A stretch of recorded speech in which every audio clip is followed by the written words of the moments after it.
Certainly being focused on something that you're confident will have high value to someone else, and just being really rigorous in making that assessment. People take too many things they assume too many things to be true without sufficient basis in that belief. It's very important that people closely analyze what is supposed to be true. Try to say, let's analyze things from first principles, not by analogy or not by convention. I also had sort of a slight existential crisis because I was trying to figure out what does it all mean? Like, what's the purpose of things? And I came to the conclusion that if we can advance the knowledge of the world, if we can do things that expand the scope and scale of consciousness, then we're better able to ask the right questions and become more enlightened, and that's really the only way forward. And this was against the advice of pretty much everyone I talked to. One friend made me sit down and watch a bunch of videos of rockets blowing up. Let me tell you, he wasn't far wrong. Tough going there in the beginning because I'd never built anything physical. I mean, I'd built like little model rockets as a kid and that kind of thing, but I'd never had a company that built anything physical. So I'd kind of figure out how to do all these things and bring together the right team of people. And so we did all that and then failed 3 times. I think also people tend to overweight risk on a personal level. Let's say you're young and you're just coming out of college or coming out of high school or whatever. What do you risk? You know, you're not going to stop. People should be less risk averse when there's not much at risk. I wouldn't say I'm fearless. In fact, I think I feel fear quite strongly. If what we're doing is what I'm doing is I think is important enough, then I just override the fear. Trying to build a company and have it succeed is like eating glass and staring into the abyss. Sort of quite exciting for the first several months starting a company, and then reality sets in. Things don't go as well as planned. Customers aren't signing up. The technology or the product isn't working as well as you thought, and then that can sometimes be compounded by a recession. And it can be very, very painful for several years. So I think, frankly, starting a company advises people to have a high pain tolerance. For this, like, there are many more ways to fail than to succeed. Failure is not a big stigma. So it's like if you try hard and it doesn't work out, that's okay. Learn from that and do another company, and it's not a big deal.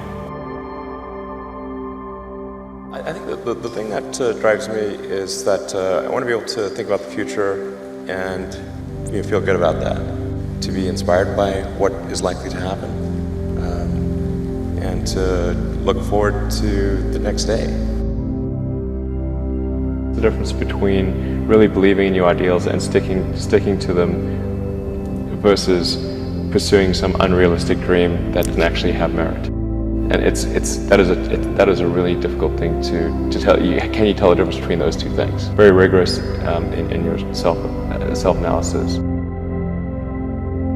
If you assume things are true by convention, which is actually what most people do, then it's difficult to gain insight into how things can be bettered. You want to make sure that the underlying premises are valid and applicable, and then in reaching a conclusion, that the conclusion you're reaching is necessarily driven by the underlying premises and the interconnection between those premises.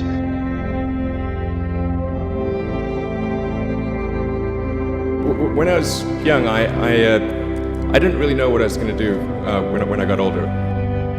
I read a quote from Arthur C. Clarke, which said that a sufficiently advanced technology is indistinguishable from magic, and that's really true. If you go back, say 300 years, the things that we take for granted today you'd be burned at the stake for. I think it actually goes beyond that, because there are many things that we take for granted today that weren't even imagined in times past. They weren't even in the realm of magic. You had that third failure in a row. Did you think, I need to pack this in? Never. Why not? I don't ever give up. This is the first time in the 4.5 billion year history of Earth that it's been possible to extend life beyond Earth. Before this, it was not possible. How long will this window be open? It may be open for a long time, or it may be open for a short time. I think it would be wise to assume that it is open for a short time. Every waking hour, that's the thing I would say.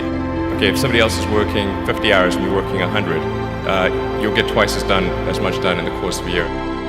Now is the time to take risk. So I would encourage you to take risks now. Do something bold. You won't regret it. Work like hell. I mean, you just have to put in, 80 to 100 hour weeks every week.